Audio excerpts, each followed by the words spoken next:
네, 계속해서 건강 365입니다.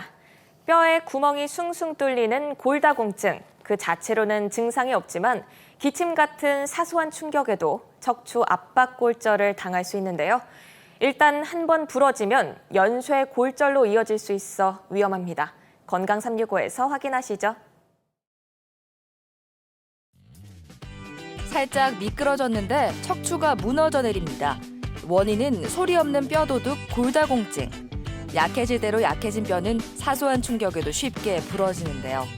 뼈가 부러진 뒤에야 골다공증을 알게 되는 경우가 흔합니다. 골다공증으로 인해 골밀도가 낮아져 있는 경우 특별한 외상 없이도 가벼운 기침이나 허리를 삐끗하는 충격만으로도 골다공증으로 인한 골절이 생길 수가 있습니다. 특히 노인분들이나 폐경기 이후의 여성분들 같은 경우 더욱이 척추 압박골절이 잘 생길 수 있기 때문에 주의가 필요하며, 뼈가 약해진 분들 같은 경우에는 골절도 잘 생기지만 골절이 생긴 이후에 잘 아물지도 않아서 이후에 제2, 제3의 골절이 생길 수도 있기 때문에 더욱더 주의가 필요합니다. 50대 이후엔 골밀도가 낮아지는데요. 폐경기 여성은 호르몬 영향으로 위험이 더 큽니다. 실제로 병적 골절을 동반한 골다공증 환자의 93%가 50대 이상 여성이었는데요. 침상 안정과 보조기 치료가 우선입니다.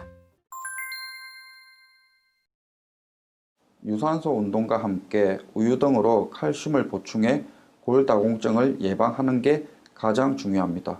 하지만 일단 골절이 생겼다고 하면 골절이 더 이상 진행하는 것을 막아주기 위해 약 2주 정도 안정가류를 취해야 합니다.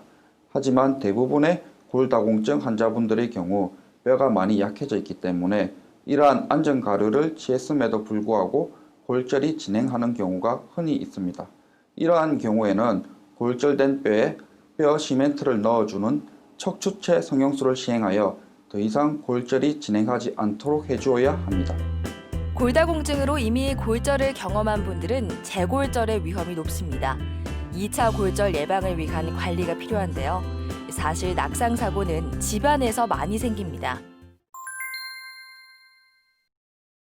낙상은 높은 곳에서 떨어지는 것보다 집안일을 하면서 미끄러지거나 넘어지는 경우가 더 흔합니다.